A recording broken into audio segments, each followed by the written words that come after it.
Welcome to LineSight. Today we will go through the tutorial for alarm screen. This screen contains alarm log in the form of table.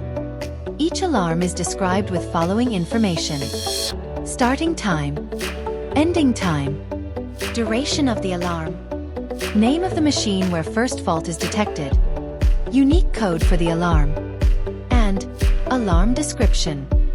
Alarms that are active are marked with red color and with no ending time and duration. Upon opening the alarm screen, table by default contains alarms for the actual day.